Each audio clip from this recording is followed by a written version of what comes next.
Hi Libra, it's me, Gregory Scott. Thank you for joining me today. This is your astrology and tarot forecast for January 2015. Welcome to the new year. You start this year with a really strong focus on family and really trying to make things work in that sense, and really feeling at home with your family and really having a strong desire to kind of communicate, to love your family members, to let go of some of the things that haven't worked, and you have a real strong sense of motivation to get your family closer together, to make things work between you and family. Venus goes into Aquarius on the 4th of January, and this now applies to your children, if you have any, or your parents, if you're a child. You really have a strong desire to communicate with those people in your life, and I really feel like you're on a bit of a mission to improve the relationships. And I don't know if you're doing that for an added sense of security, or because you genuinely love these people and you just want to get on better, or you are tired of the conflict and the kind of difficulty and you want people to be able to support you. Whatever the reason, you're going to start 2015 with really strengthening your closest and strongest ties. The full moon occurs on the 5th of January, and Mercury goes into Aquarius on the 5th of January as well. So a side effect and an unforeseen sort of fateful development through all of this family work that you've been doing is a real sense of feeling at home within your work. So because you're working so hard to feel at home within your family, that feeling then spills over into your working life, and you feel very, very solid and very structured in your home life and in your working life in this beginning of January. And that's really, remember, we're at the beginning of a whole new year, okay? We're at the beginning of 2015 here. The first actions in the first couple of days of the new year often set the scene for what the year is going to be like. I really feel that it's often very significant what you're influenced by at the beginning of a year, because it's going to lay the foundation for everything else that comes next. Work and family, very, very strong. Mars goes into Pisces on the 12th.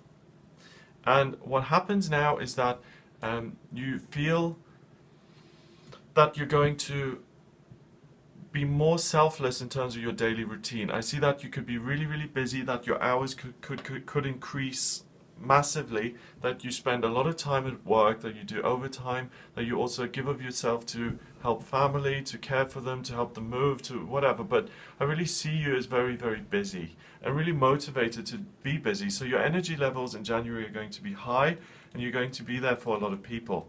The new moon occurs on the 20th, and it also sees the sun going into Aquarius. So this is when our Aquarian friends start to be born now. And this, again, your children, your family members, your parents, the desire to make that the best it can possibly be is strong. And I see a link to your ascendant in Taurus, and it may be, I mean, if I'm thinking about this cynically, which I don't like to do, but I can, that having stronger relationships with your family will make you feel more secure. So if you're starting a new venture or something and there's the possibility that you lose all your money, you may want to build your relationships with your family so that you have a financial backing. Do you see what I mean? That's the cynical version. That's the cynical view. The more accurate view, I would say, is you have this strong desire to improve your family relationships because you're starting to see yourself as a family person, and you're trying to discover what your role in this family is. Who am I in relation to other people who are close to me? You know, if I walk into a nightclub and start talking to 5 people, my role is going to be very different than if I go home for Christmas and speak to people I've known for 40 years. You are altered by the experiences you've had with other people and what you've shared in common. And I think you're on a mission to discover what that is. And that discovery will help you to let go of some things that don't work for you. So really see this as an early spring clean in terms of your own mind. Mercury goes into retrograde on the 21st of January and it stays there until the 11th of February. So communication now slows down a little bit, and I see you just taking more practical action in terms of your work. I think you're going to become you're going to give yourself to your work, and people at work will certainly appreciate that and will appreciate you and will appreciate the effort you make. On the 28th, Venus goes into Pisces, and again, because you've been giving yourself to work so much, it doesn't deplete you, it doesn't make you feel burned out. It makes you feel like you're in the center of your work, you're completely engaged and involved with it, and you will love it even more. So if you have, if you're trying to decide whether, oh, should I scale down a little bit or should I completely immerse myself in work, I would suggest that you immerse yourself in work in January 2015, because that's where your desires are taking you anyway, and it will really help you to see new aspects and new depths and new kind of qualities to your work that you'll really fall in love with. The card for the month is Temperance, and that is perfect balance in your work between your spiritual self and your physical self. So you're really going to be the perfect worker bee, Libra. You're going to be aligned in such a way that you can give yourself to your work. So any employers watching this for their Libra employees, you can be cheering and celebrating now, because you, Libra, are going to be an awesome worker bee in January. So what ideas have you wanted to put into practice? Have you wanted to write that book or get it published? Have you wanted to set up your own website?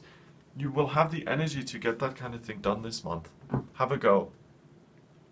If you'd like a private reading with me, please visit my website. It's gregoryscott.com, and remember to subscribe to the YouTube channel, and you can also find me on Facebook, facebook.com/GregoryScott444. I'm using the Radiant Rider Waite deck for this reading. Let's see what's coming up. Okay.